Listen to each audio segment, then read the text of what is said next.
Hello, today is Monday, April 19th, 2021. Apologies for the stream timer thingy, it's broken now.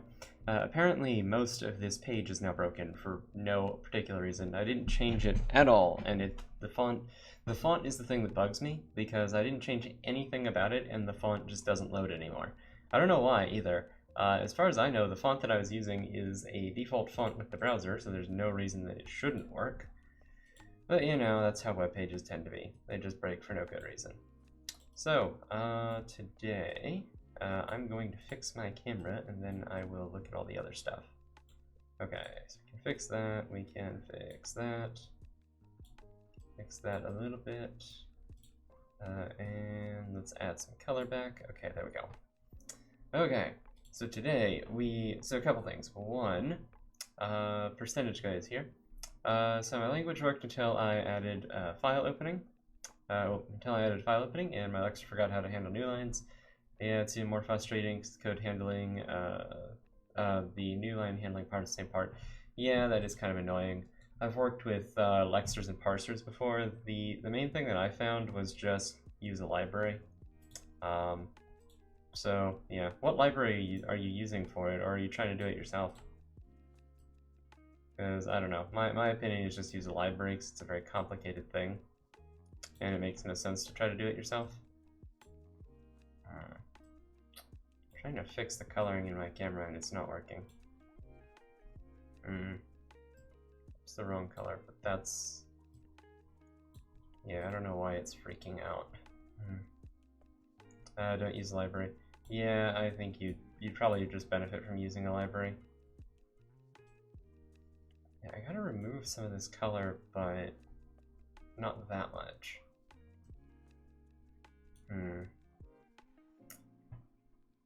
Yeah, I think it's fine, mostly. Okay. Yeah, I'd recommend using a library because it gets very complicated whenever you have to do the, like the parsing and stuff like that. And plus it'll make it easier to modify later if you have like a common syntax for defining things. Because otherwise it gets extremely hard. Language, DSOR, it's an extension, DSOR, it's an interpreted language, written in C. Okay. Yeah, so, the stuff that we had going for us. So we were working on a clone of Chicken Invaders. I think the last time we got into firing the missiles. So that is our little missile there. It doesn't have, or we don't have a limit to the number of them that you can have. So we do need to fix that. I think other than that, I thought I noticed an issue with the multicolor thing. So this present here, this one I believe should give us an upgrade to the green weapon. Okay, yeah, I guess it does. Okay. That's good. It worked until I added file loading. Yeah. The thing is that it's just, writing a language is very difficult, and there's a lot of like research that's gone into how to do it. I mean, it depends on what you want to do. If you want to learn how to do it, then I guess learning how to do it, the way to do it would be to write the stuff yourself. But the problem is that parsers and stuff like that get really complicated. Alexa was like, "What? New line help?" Yeah. Plus, you know, you end up having to write the linker yourself and all that sort of stuff. I don't know. My thought is I would just use a library. Okay, so we need a couple things. One, when the chickens are hit, they probably need to look like they're taking damage. So we probably need like an animation and a particle effect for that. Whenever the missile is fired, it needs a particle effect. It also needs a graphic, which I haven't done. But we also need particle effects for the ship. We need some animations for the ship. We need a bunch of stuff. So today we're probably also going to work on the little indicator here so that we can know how many missiles we have and we can get more and stuff like that. I guess new lines from the files aren't the same as /n. It depends. So the problem percentage, guys, that it depends on the system. On Windows, the new lines, so let me see if I can find it. Where is it? So let's go into, I guess, the player controller, wherever that might be. Yeah, player controller. It depends on the system. So on Windows, they are /r/n, but on Linux, they're usually just /n. So it'll depend on your system as to what your code needs to look for. So yeah, on Windows, they're going to be /r, or whoops, they're going to be /r/n, and then on Linux, they're going to be just /n. It's because Windows is weird, it wants the carriage return as well. I think Mac also does them this way, but I might be wrong. I don't remember enough about Mac, but I think it's close enough to Linux that it does this. I think most OSs use this version, but some do use this. So yeah, it gets fun. And then there's the case of like file separators. So different file systems use different file separators. So Windows typically uses a \, whereas I think Linux uses a /. Yeah, fun times. Fun times. Okay, so we have this. So what we want to do is we want to keep track of the number of missiles the player has, which is this weapon, this missile weapon. And if the player doesn't have any missiles, then we don't want them to be able to actually fire a missile. So we're going to say protected int missile count. And then we'll have protected int max missiles. So whenever we have, it's funny because Alexa not getting new lines doesn't stop it. It's the parser that panics. Yeah. The parser probably wouldn't get any, the parser wouldn't end up with any recognizable tokens or something. Or, yeah, I don't know. Or it would just end up with junk. Okay, so whenever we fire the missiles, or whenever we have the player click the right mouse button, what we want to do is we want to say if missile count less than 1, then we just return, or we don't necessarily return. We'll say if missile count greater than 0, then we actually do the firing. That's what we'll do. Then we will say, oops, missile count minus equals 1, something like that. And then what we need to do is we need to figure out when the player actually gets new missiles. I think that's going to be based on the score. So we're going to have a public void gain missiles. So what this will do is this will add to the number of missiles that the player actually has. So if I put all the code on a single line, it works. Interesting. So what we'll do is we'll say gain missiles, and so we'll say int count. And then what we'll say is that the missile count, like our current missile count, is equal to, what is it? The mathf.min. So we'll say math.min of the current missiles, our current missile count plus whatever the new count is, or the max missiles. So that way, if our current missile count ever goes over the maximum, then we will only have the maximum. What if I just make that a part of a language you have to write on one single line? I mean, you could do that, but no one would use it.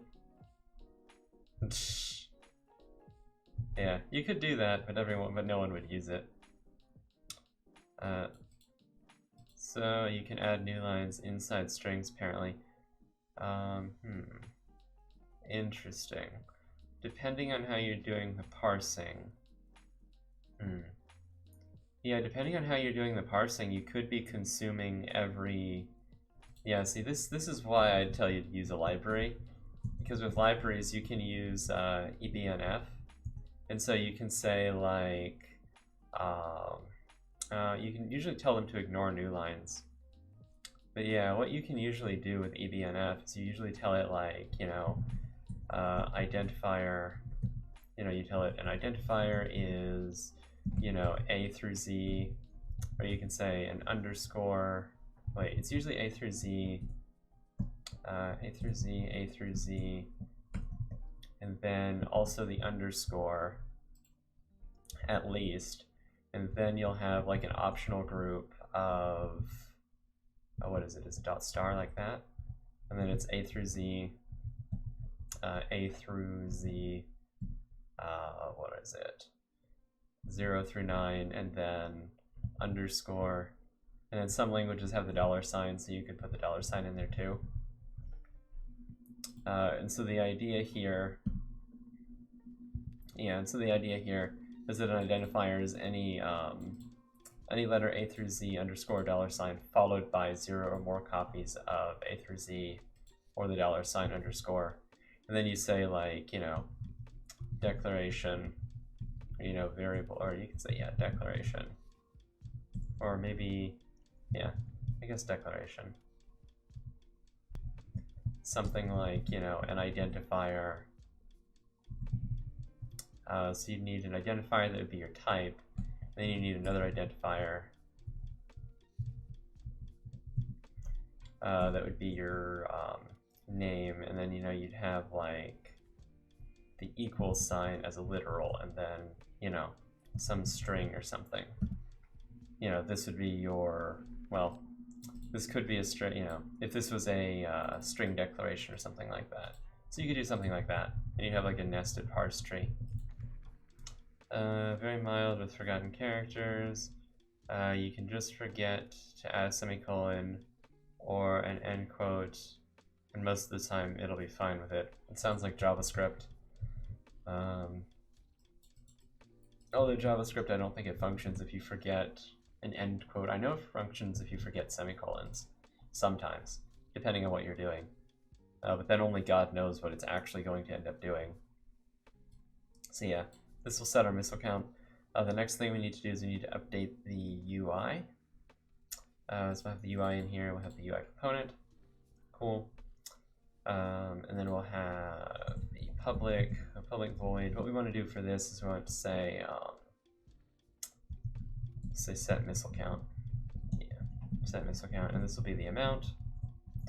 And then this will actually be the thing that displays the missiles. So we'll just say that missiles dot text is equal to amount dot toString.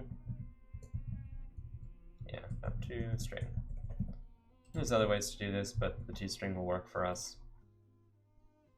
So in the case of score, so it's sort of a question of how we want to do all of this, because the score, I think it's the current score, well actually the current score never goes down.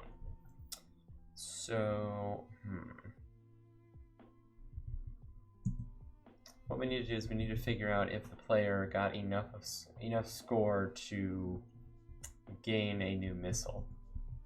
Because I think that's how it's done in the original, is that every X number of points you get a missile. So let's have a protected int points until missile, something like that. And so we'll say that after we update the score, we'll say that points until missile is minus equal to the amount. Then we'll say if points until missile is less than 0, less than or equal to 0, then we will find object type, the player component, or player controller. Then we will say gain missiles, and then we'll say 1. Then we will say points, or we'll say, that points until missile. We'll say protected constant. We need an integer to store the number of points required for missile, so we'll say points for missile. I don't know, we'll set it to 1,000 to begin with. We'll say that it's points until missile is equal to points for missile minus the absolute value of the current points until missile.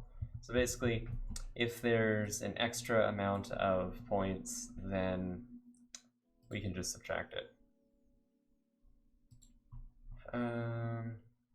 So Error code unexpected token with type 7. Type 7 is EOF. So yeah, I forgot to add something at the EOF, then it dies. If you generally forget a closing parenthesis, it dies. Oh, that's interesting. Yeah, usually you can tell, well, there's a couple things. There's ways of defining tokens so that you can have like undetermined or what is it called, an undelimited token. So I think generally the idea is that you define a string as like an undelimited string, and then you have like a closing quote, and then I think it's like it's an undelimited string plus a closing quote, and then you define like an undelimited string as as like a opening quote, and then you capture anything inside of it. So you'd have like, what is it, just like a dot star? Or no, it's it's anything that's not a closing string. Star, I think? Like that, 0 or more that are not closing string. You can play by starting a token with that. Yeah, you can do. I think you can usually do something like this. And the point of that is that if the parser ever finds an undelimited string, it just throws an error.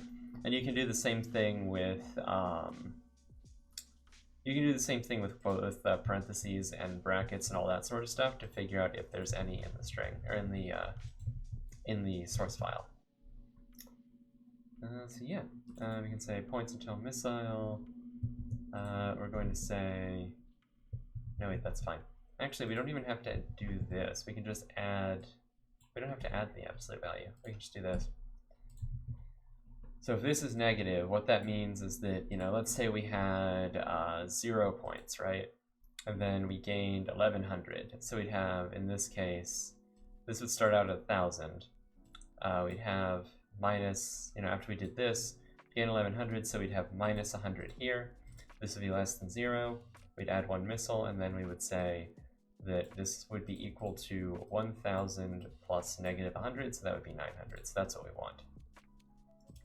So in this case, points until missile is equal to the points for missile is equal to.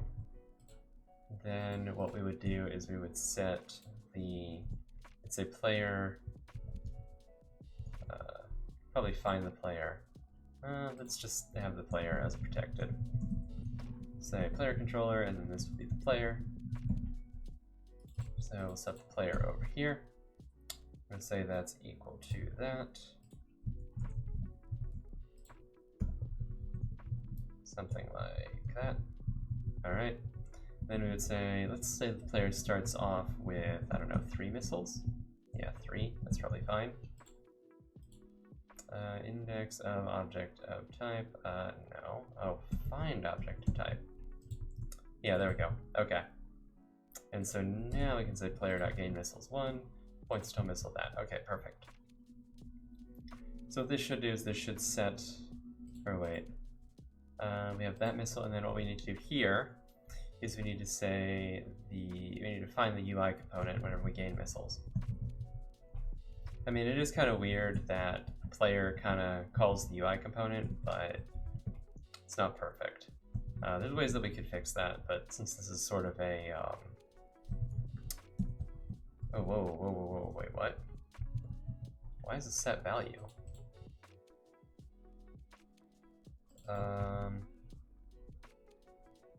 No.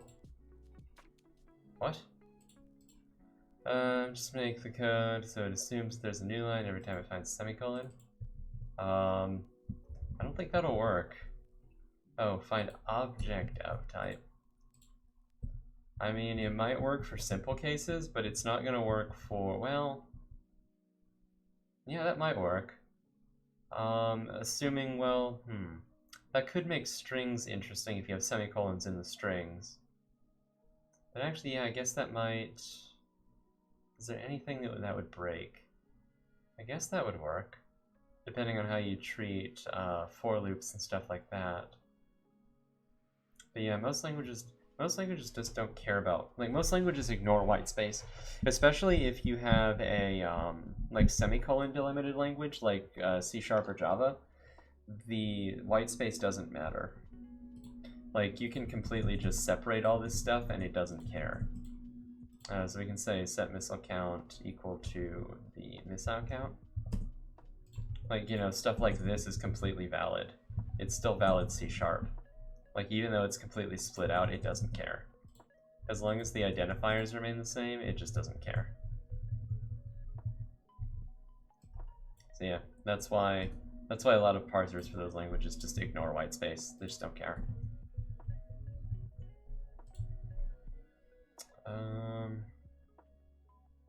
Okay. Oh, that's fine. Yeah, so this should work. It should start us out with 3 missiles, and then every time we get 1,000 points, it should add a new one. And it also should do the check for whether or not we have enough missiles. It didn't update the counter. That's interesting. Also, support is supposed to skip white spaces. Interesting, okay. Ooh, it thinks that we don't have any missiles. Interesting. Why do we not have any? Why did that happen? Okay. So the player should be gaining missiles, right? So the missile count is equal to the minimum of missile count plus missiles, which should be 0. Oh, right, because we don't set the max. Right. That's the issue. So we need to just set the max at 999.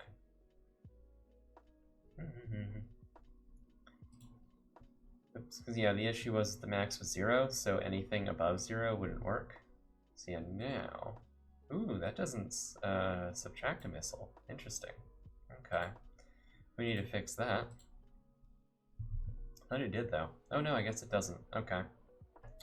So we'll just say, yeah, find object from type UI. Actually, since we're using the UI, we might as well... Well, actually, let's not do that for the moment.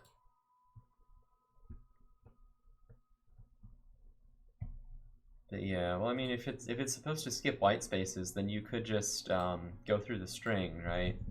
You could say, you know, source is equal to something like, you know, source dot. You could say, what is it? What is the actual? Yeah, you could say source dot where, you know, character.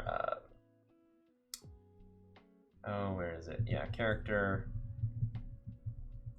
Not equal to, or you could say, like, you know, some list. You could say, you know, white space, or no, actually, I don't know how you would do it in C, but there's, so if you're using like Unicode, if you have like a Unicode library, Unicode, the Unicode library can tell you if something is white space. So, you know, you say like, it's usually like character dot, you know, is Unicode white space, and it'll usually tell you that. And so what you can do is you can strip out all the white space. I genuinely forgot what a new line is. Okay.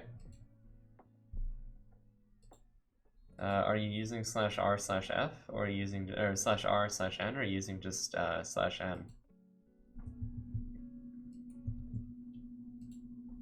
Also, it depends on the type of encoding that the file has.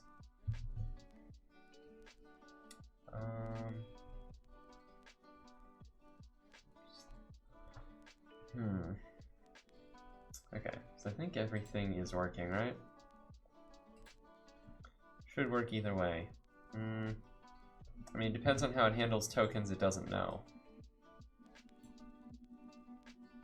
Does it, like, skip tokens that it doesn't know?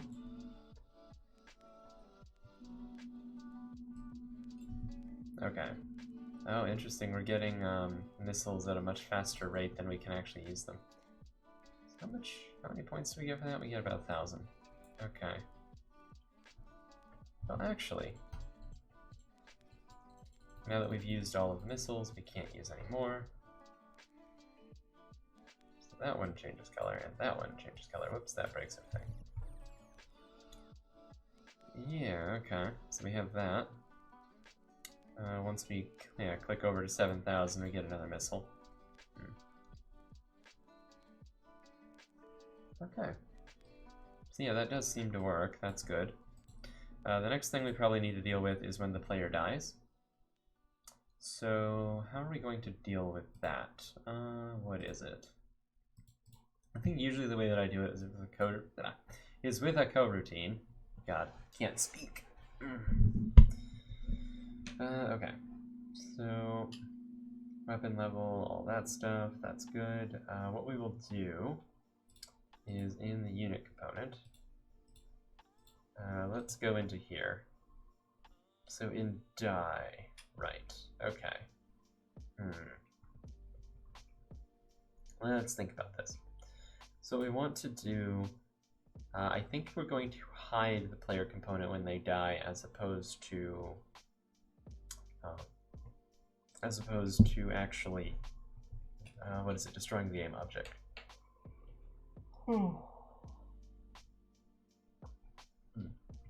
So what we need to do with that is we need to take this. We don't want this necessarily to destroy. I'm just stupid, but or meant or, right? Yeah, it means or. It depends, although it depends on the language as to what it means. If you're using C, it could have a different meaning depending on what context you're using it in. Because C is a very strange language. So yeah, you could end up with unexpected results depending on what you're doing.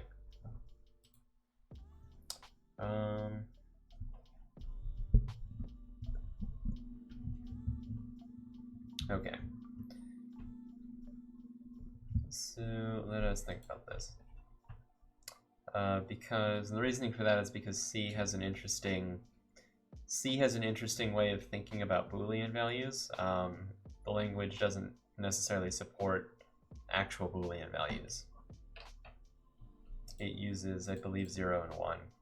Or no, I think it defines false, and then anything that isn't false is true, is I believe how it works. And so we have destroy game objects. What we want to do, there's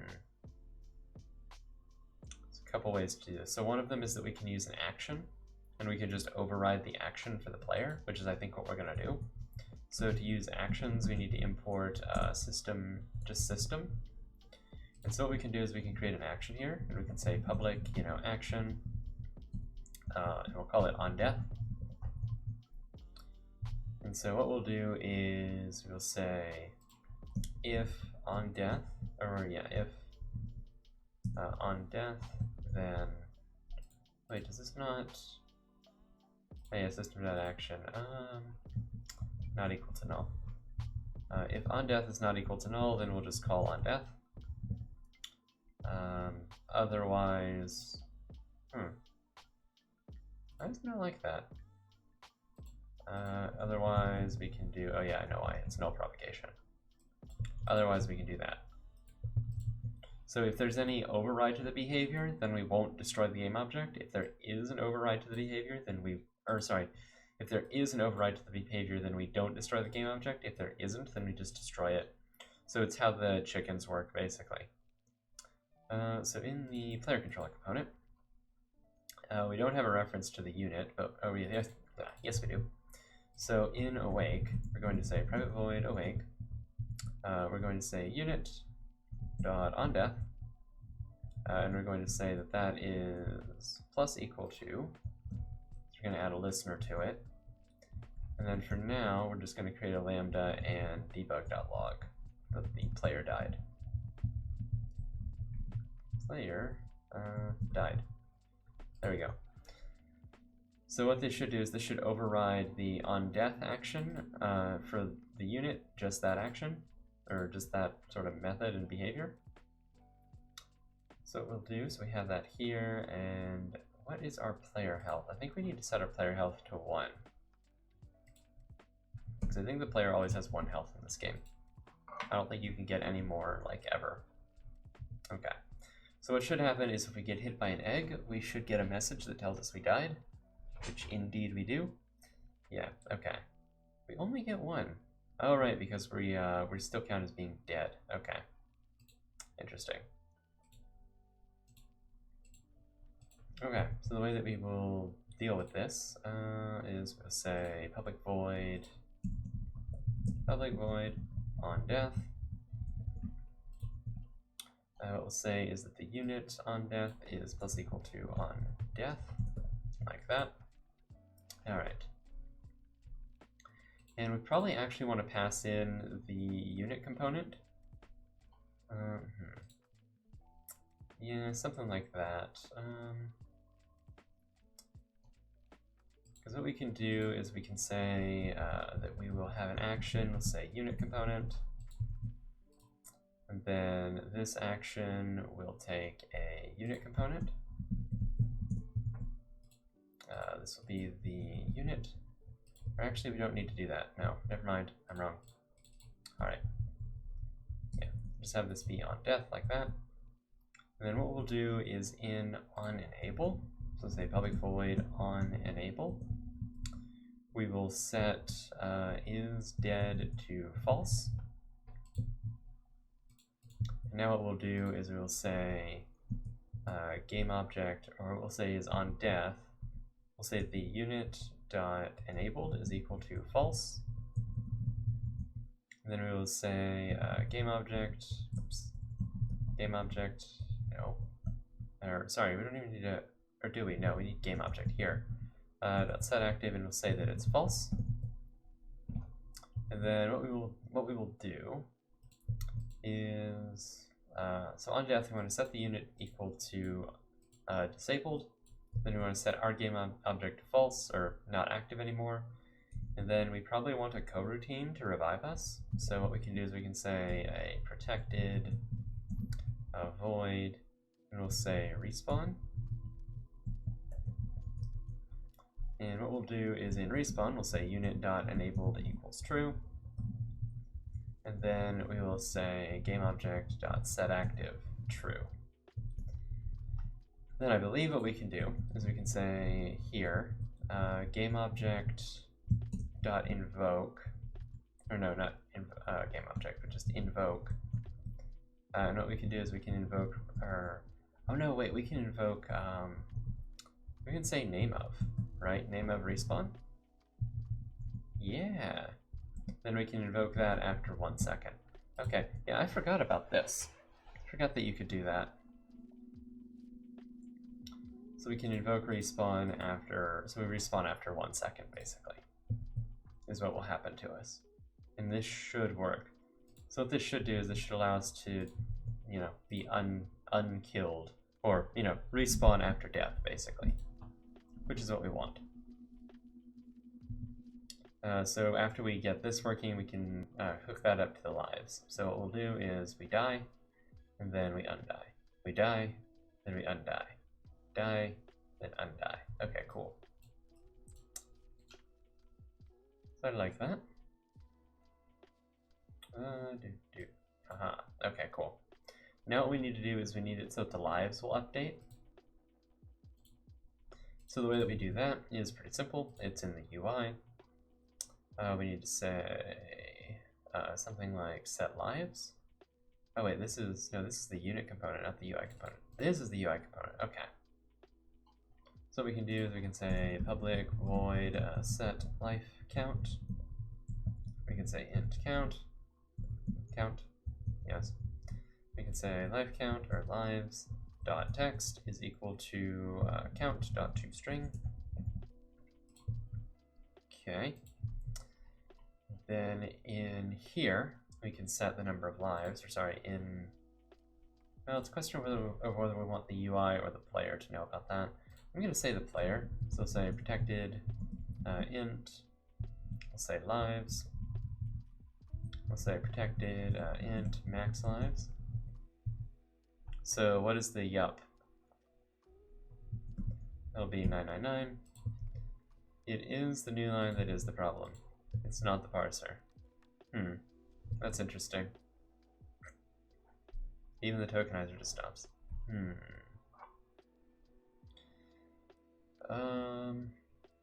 I mean, yeah, it just depends on how you're doing it with the... It depends on the files, it depends on a bunch of things.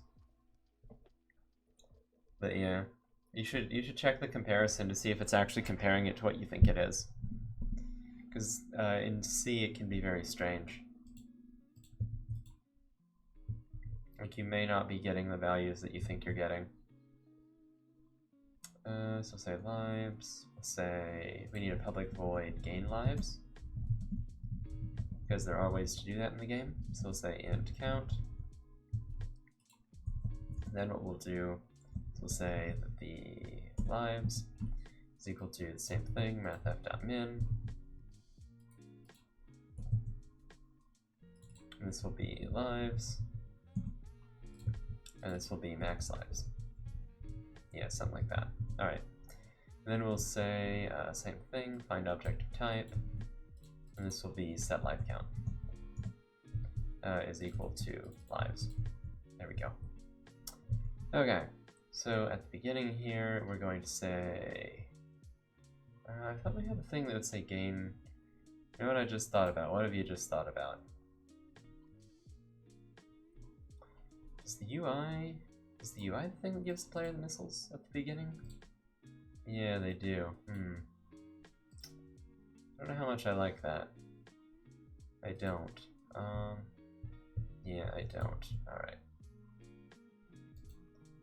So in the player controller, we're going to have a private void start. So basically everything should be done here. And we'll say gain missiles, and we'll say, whoops, say gain missiles 3, and we'll say gain lives 3. No, I think it was 5 actually. I think it's very generous with what it does. What if it's getting stuck in a loop? I mean, that's possible. I don't know. I mean, my thought would just be strip out all the new lines in semicolon. Or no, strip out all the new lines in white space from your string before you try to parse it. Just don't even look at them, because they don't add anything to the language, right? You just want to ignore them. That's what I would say. So this should change everything to work, I believe. Because now the player is calling the UI, and that should add lives. Yes, we have 5 lives, and we have 3 missiles. Okay, so that code looks like it went through. I don't think this will subtract a life, though. No, it won't. Okay, cool.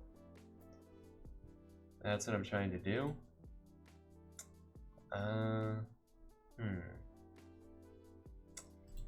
I mean, can you not just... I'm thinking about C. It's been a while since I've done C.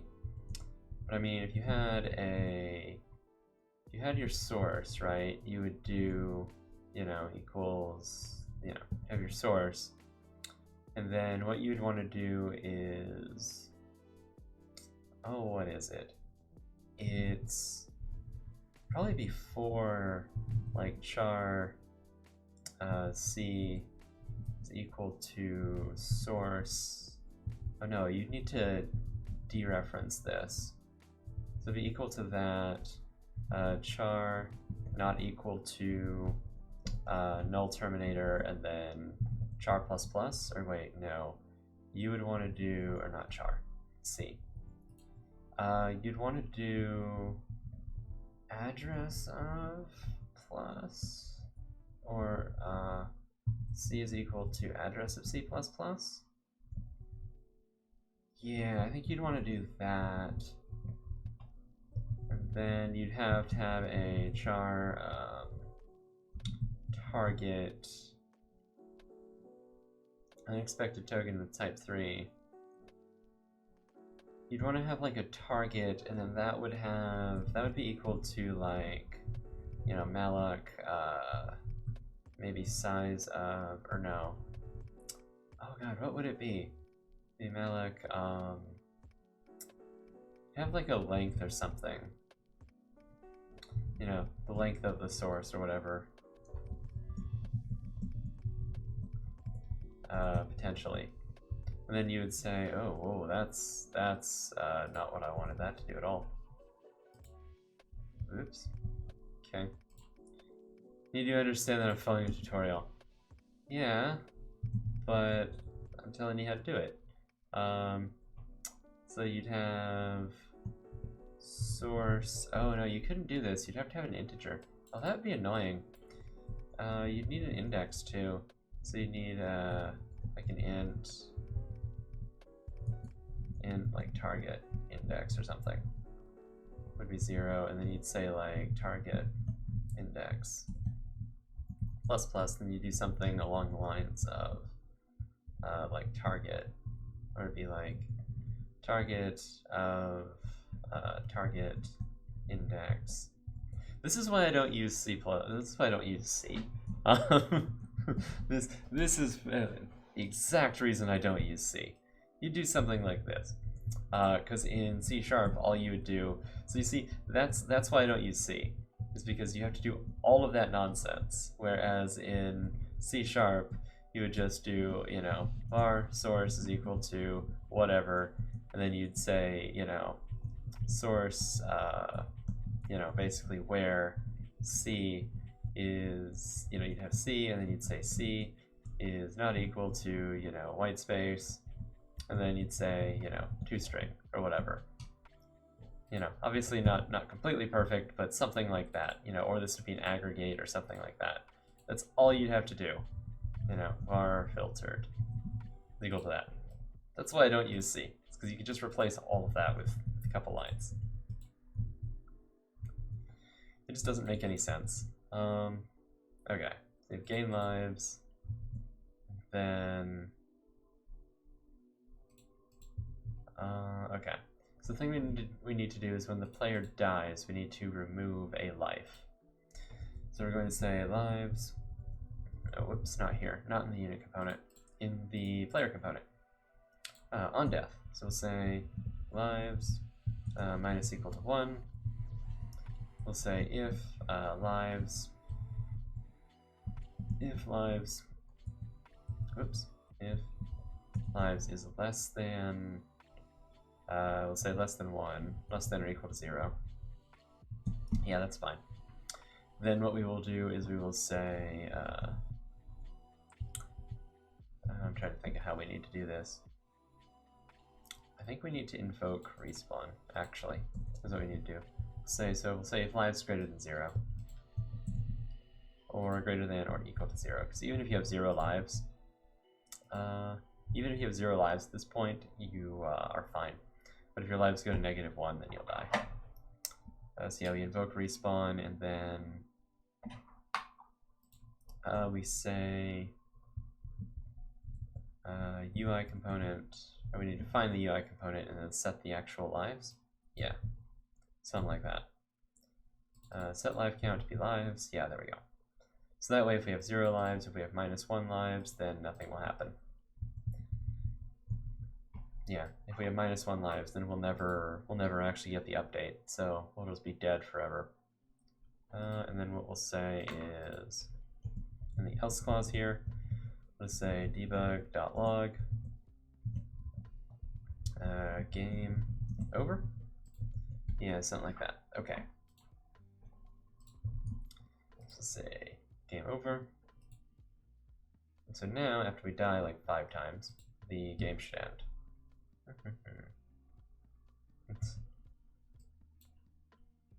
Okay, that's once, and so it does update up there. 2. It is definitely trying to read the file. Yeah. So 1, and then 0, and then we still respawn, but here we die. Okay. Perfect. It is definitely trying to read the file. Yeah. Yeah, I don't know. C is a mess. I would recommend, I don't know. I'd recommend switching to a higher level language because it's easier. Rather than trying to parse everything out, because it's going to be difficult. I mean, I guess in theory you could write your parser in Lua. How would that work out?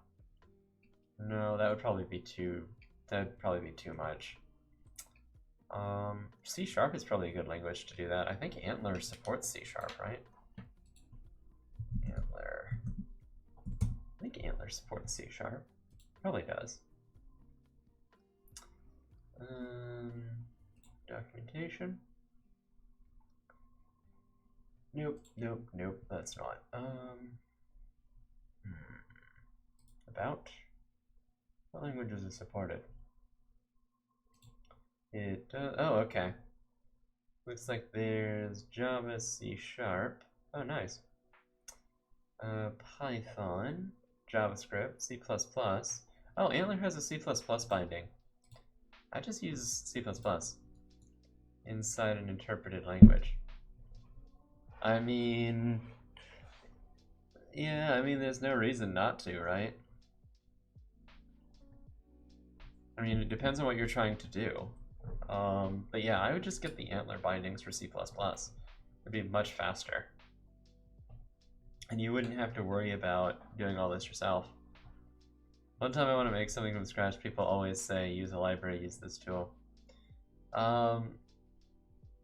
So whenever you make things, yeah, the thing is that whenever you make things from scratch, it's useful to do. So making things from scratch is useful to do if you want to see how it works. The problem is that most of it's going, like, if you legitimately want to make a language, like an interpreted language, it's probably going to take you about 6 months to do. Just being realistic. That's why I'm telling you to use a library, because it does take a very, very long time to do, and it's very difficult to do. So it depends on whether or not you want to get it done, or whether or not you want to just learn how to make a language. Because ultimately, if you don't use a library, there's probably a 99% chance that you're not going to be able to do it, and that you're just going to quit before you get it done. I know that because I've tried to do it before, and it's very, very difficult. That's why I'd say use a library. It's because you'll learn the high-level structure of how to actually work with it. Like, making a language, there's a lot of there's a lot of very tough pieces to it. The first one is just designing a language in and of itself is exceptionally difficult, because there's a lot of pieces to it.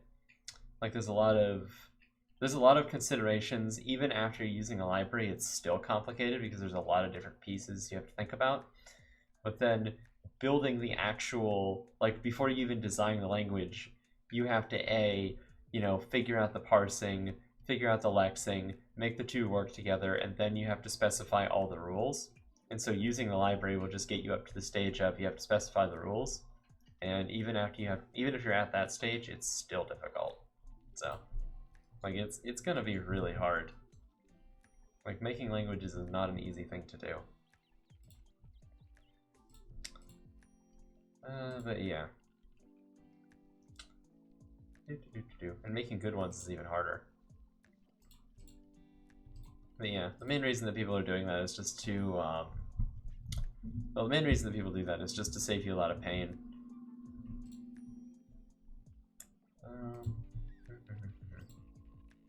Like, you can always go back and try to write a parser yourself, but the problem is that parsers are a well-defined thing. There's not really any advantage to rewriting one, especially if you know what it does.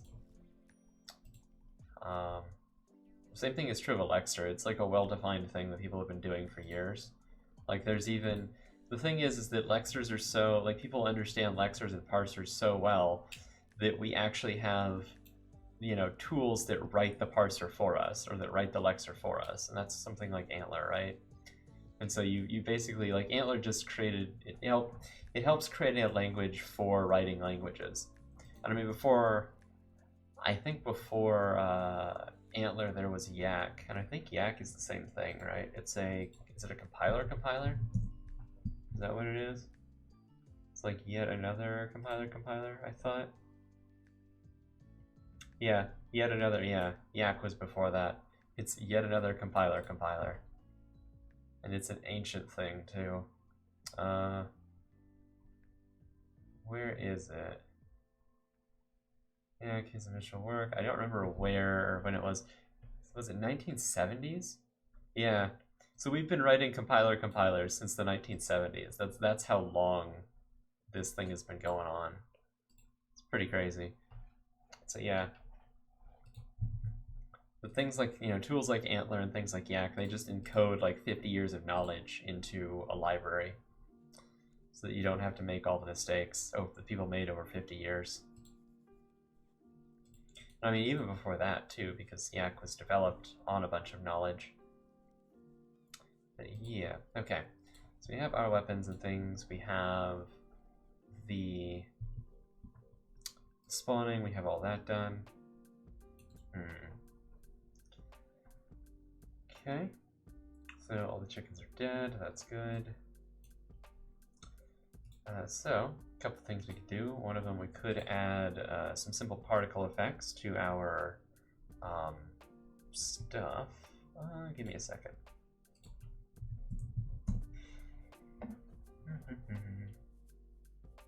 I want to check something. Mute.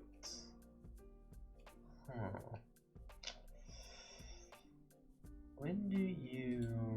Let me check something. When do you... Oh, okay, that's when you do. Okay.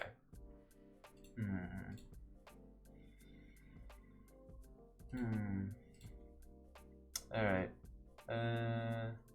You really want me to... I'm not gonna write it from scratch, but I also won't use Antler, because honestly I can't be bothered. Well, I mean, the thing is, like, it depends on what you want to do. If you want to learn how to write a parser, then yeah, you can write a parser. But if you want to make a language, then I'd recommend using a library. It just depends on which of the two things you want to do. Again, if you want to get it done, I'd recommend using a library because it's just not that hard. Like it saves you a lot of work. It's the same thing as writing a game engine yourself, right? It's like if you want to make a game, it doesn't make any sense to write the game engine yourself because you have so many problems before you even get down to the part of designing the game. Like that's the main point of a game engine, is to save you from the trouble or from all the difficulties that people have already gone through. Like creating colliders and things. Like people have already gone through all the difficulty of figuring out how to create colliders, how to create physics engines and things like that, and how to link them all together. So it makes no sense to do all of that yourself unless you want to learn how to do that yourself. But if your goal is to make a game, like, it makes no sense to build a game engine yourself. It only makes sense if you want to learn how to build a game engine for whatever reason. And there's good reasons to do that, but it just depends. But you can use like Antler in C#, and it's much easier than trying to use Antler in C. Or you could use Antler in Python. You could also use JavaScript or Java. I mean, Java would probably be the easiest because Java's, relatively speaking, Java's a very simple language. Like, it's probably simpler than, well, like for static languages, I'm saying. Java's definitely simpler than C# and C++. It's probably overall simpler than something like JavaScript. Python might be just the easiest. Well, no, I'd say Java's probably the easiest. Because with language building, you do need you probably need static typing more than anything. That's probably more useful to you. But yeah. It would be kind of cool to build a little bit of a language. That'd be fun, but I've tried building languages before and I found that there's not really a benefit to it. Most of the cases where you need to, it's just easier to teach someone the basics of like Python or something and have them write Python scripts rather than trying to create your own language. But yeah, we ended up doing that for a previous job. We ended up using a testing tool called Cucumber, and we ended up writing our own parser for Cucumber's language because the Cucumber parser is too weak. The Cucumber language is too weak to do what we wanted to do. And we had to add some stuff to it. So let's think about this. There's a couple things. So we could add particle effects. We could add...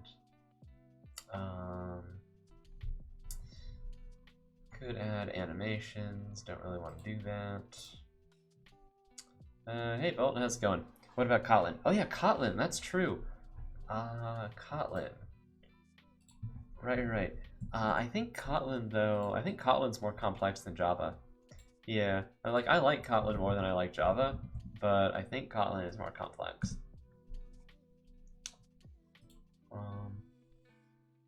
But yeah, I think that's true. Yeah, I don't know. I tend to like almost anything other than Java because Java's an annoying language with a lot of issues.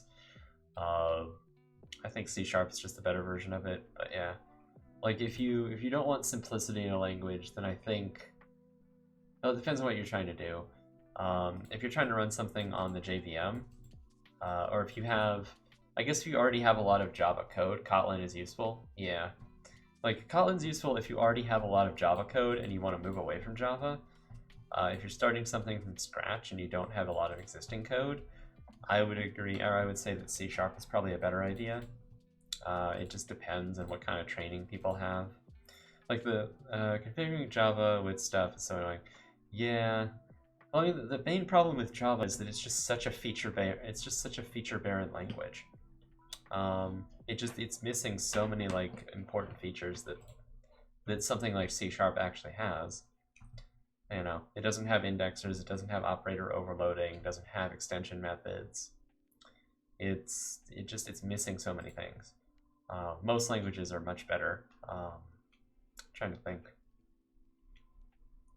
You know, I don't even want to write a language anymore because apparently it's just well, it's not that it's a bad idea. It's not it's a bad idea. There's minimal benefit to it. It depends on what you want to do. Like it's not a bad idea.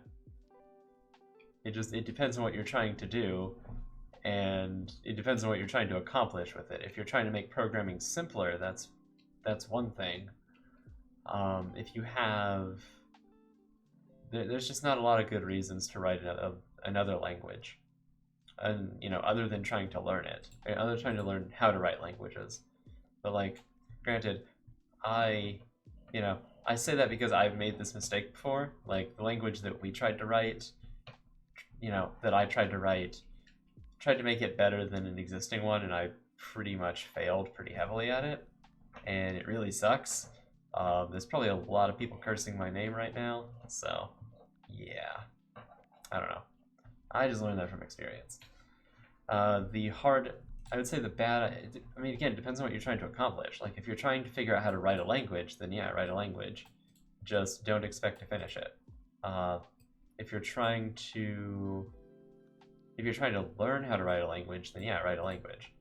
If you're trying to develop a scripting language, trying to write the parser yourself doesn't make a lot of sense.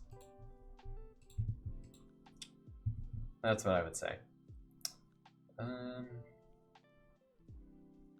I would say just integrate an existing language like Moon Sharp or something like Lua into Unity if you want your own scripting language. If you're using Python for your IDE, then I would say, use the Python Antler bindings. Okay, so again, we gotta figure out what to do. So let's do some particle effects on the missile. That'll work. Okay, so let's go to the missile here. Cool. I will create a graphic for this and replace it by next stream. I just did not have time to do it before this stream. So let's create an empty, let's call this the trail, and let's create a, I don't know, 3D object. Is it 3D? No, it's an effect, right? Yeah, it's an effect, particle system. Don't see the point of making a programming language in the first place. Well, Volt, it depends. It depends on what you're trying to do. So most of the time when people make a new language, they're making a DSL, which is like a domain specific. That's interesting. That's not what I want.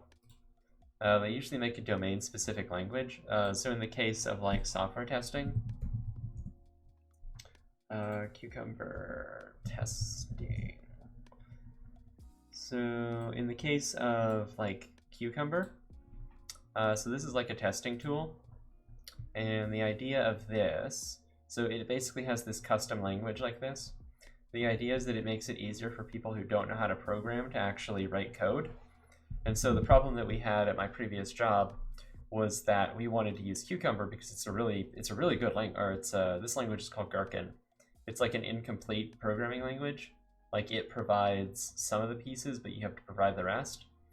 And so the issue is that Gherkin, like, we had very long testing scripts, and we needed to use some testing scripts as like a subset of other testing scripts. So like, you can imagine, we didn't do this, but this is sort of what we did. It's similar to like doing your taxes. Like, we had to test a website that was very similar to like a tax website, in that it had very long like forms and things you had to fill out. And so you had cases where, you'd fill out part of the form, log out, then log in as another user, confirm the form, then log out, log in, and then finish filling it out. And so Gherkin doesn't allow you to do that. So we had to, like, Gherkin doesn't allow you to use one script from another, so we had to write a custom version of Gherkin that would let you do that. And there were some other things we had to add to it. So that was why we had to do a DSL for that. But it didn't turn out very well for various reasons. A lot of it is that I just didn't know how to write. I didn't know how to design a language, and so ended up with a lot of problems. But had we used Gherkin itself, we would have had other problems. Hey, the Lord Warrior, how's it going? We're just talking about DSLs while I try to... that's not what I want to do. Talking about DSLs and stuff while I try to actually find something to do with this. How do you instantiate a non-mono behavior script in a mono behavior script? I always get a Stack Overflow from that. How do you instantiate a non-mono behavior script in a mono behavior script? What do you mean a non-mono behavior script? Do you mean just like a normal C# class? So I'm well. I'm well. Just, it's another Monday. Yeah, so if it's a non-C# class, or a non-mono behavior, so you can just do public class, I don't know, foo, and, that's a C# class. So this is your... Why do you not like that? Oh, you don't like that because I did that, yeah. So this is your non-mono behavior script, and then all you have to do is... So like public foo, f is equal to new, and then whatever the class name is. So that's all you have to do. And I mean, you can do that to mono behaviors too, but they don't like it. You can also do that to game objects. So yeah, that's how you do it, is you just create the class, and then whatever its name is, you just call new and then that.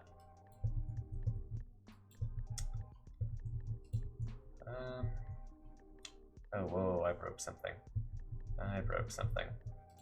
Yeah, I was supposed to have action. But I think you can also do new game object, if I remember right. I think you can say this is equal to, you got a Stack Overflow from that? What did you do? Because you shouldn't get a Stack Overflow from that. Now, if you... Well, it depends on what you're trying to do. I'd have to see the code, but this shouldn't give you a Stack Overflow. I mean, I'll test it, but I can't see any reason this would. So let's try that. So that's on the unit component. So the player here has a unit component, and that's on the unit component. So this shouldn't give you a Stack Overflow.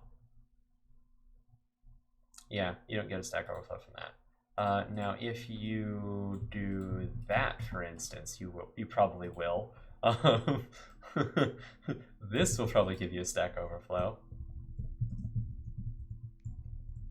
But I think you have to still instantiate it to get a Stack Overflow. So that, for instance, should give you a Stack Overflow. Requested operation caused a Stack Overflow, yeah. Yep, that gives you a Stack Overflow. So if that's what you're getting, the requested operation caused a Stack Overflow, you've probably done something like this, where you have the class and then you're defining an instance of it inside of itself. That will cause issues. But I mean, if I don't put this in here, then this isn't going to cause any issues. because I'm not instantiating it anywhere. So yeah. Yeah, you can get issues like that if you have classes, and I mean, you can even do this with 2 classes as well, I'm pretty sure. Because you could say, like, public bar is equal to new bar, and then... So something like this. I think this will also cause a Stack Overflow, regardless of which one you instantiate. So I believe...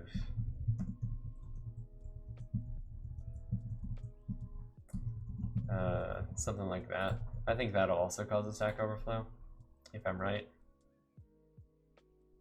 Yeah, it does. Okay. But yeah, you probably have some kind of cycle in your code. Does that answer your question? Or probably because I instantiated the class that inherits from it. Well, you can instantiate the class that inherits from it. You just can't, like, again, you can have a class that inherits from it. I don't know. Ooh, can you do that? Ooh, that'd be interesting. So if you do public class, something like this, if you put a bar in here, this will cause a Stack Overflow. So for instance, if you did this, this will cause a Stack Overflow. Again, because whenever you create one of these, you're also going to create one of these. Or you also get everything that's in here. Actually, does this create a Stack Overflow? I bet you it does. Let's find out. I'm sure that should create a Stack Overflow, right? Because then you'd have one of these that would, yeah, something like that. Probably creates a Stack Overflow. Let's find out. It looks like it did, but let's just run it to be sure. Wow. Okay. Yeah, I think that was a Stack Overflow. C# just died. Oh, that's great. So yeah, that's part of the issue.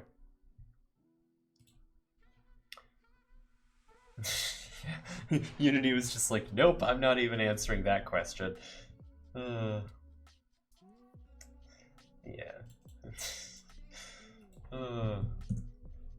It's another compiler I've crashed.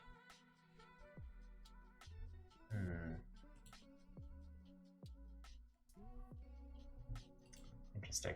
Key. Yeah, I think everything's fine now. Or did that really break everything? Okay, no, everything's fine. Good. Okay. Yeah.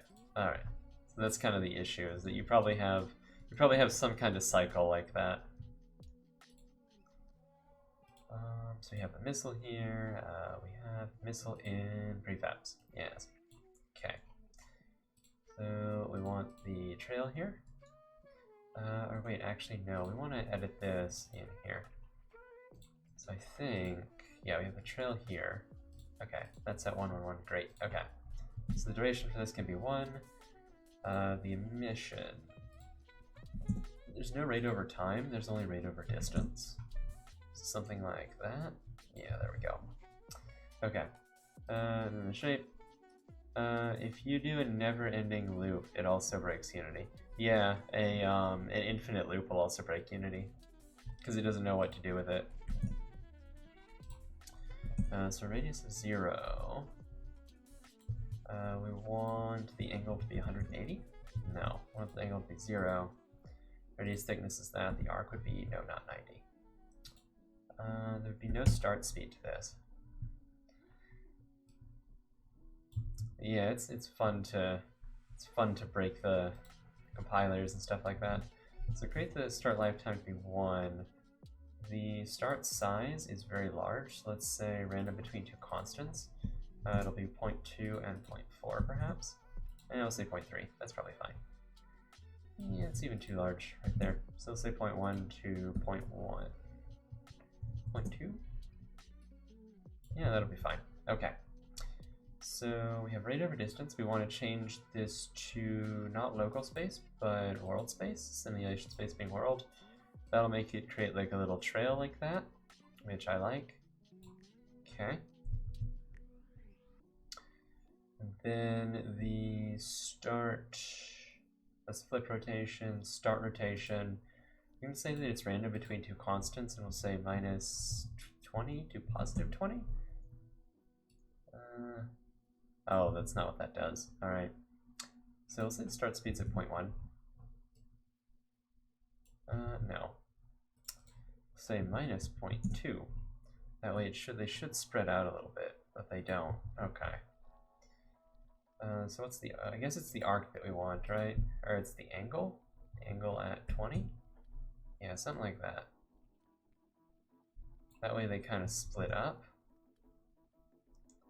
Yeah. Something like that. So minus 0.3. Yeah, that way they split up a little bit. Let's say minus 1. Something like that. Yeah, that'll work. Okay.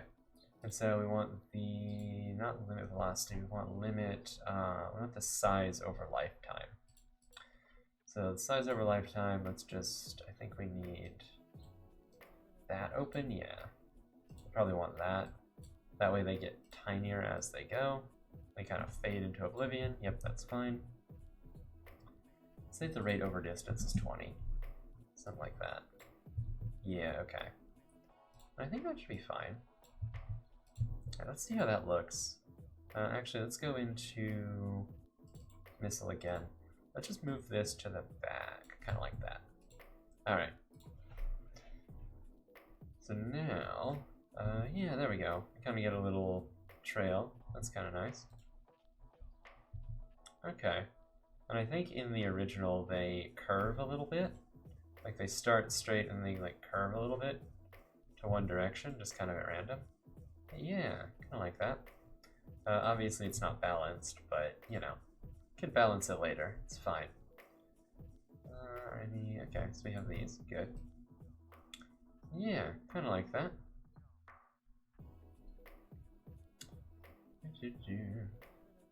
All right. So what else can we do?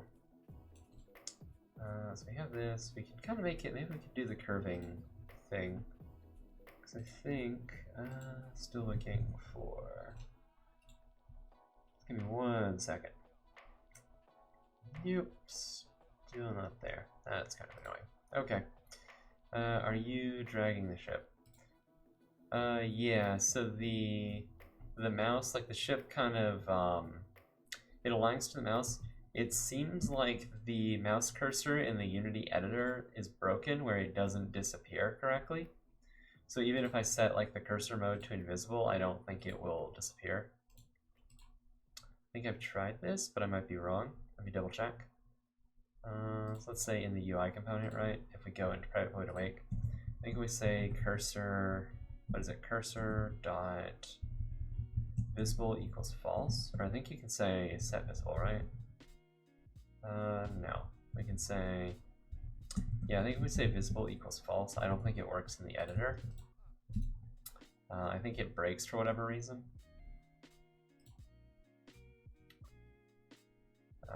So yeah, even if we're focused on the editor, it still doesn't work. Yeah, it doesn't turn invisible like it should. Yeah, it doesn't seem to work. Like we can even prove that this is running too. We can say debug.log. I think I looked it up and I think it's just a broken feature. So we can say cursor is cursor.visible. Whoops. Maybe it's not, maybe it's being overridden for some reason.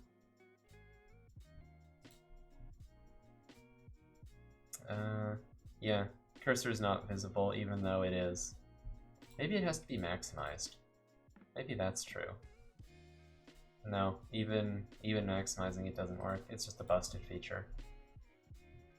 Unless there's something with the gizmos, or maybe there's something else here that we need to do to make it actually show that. So there's stats, mute audio, gizmos.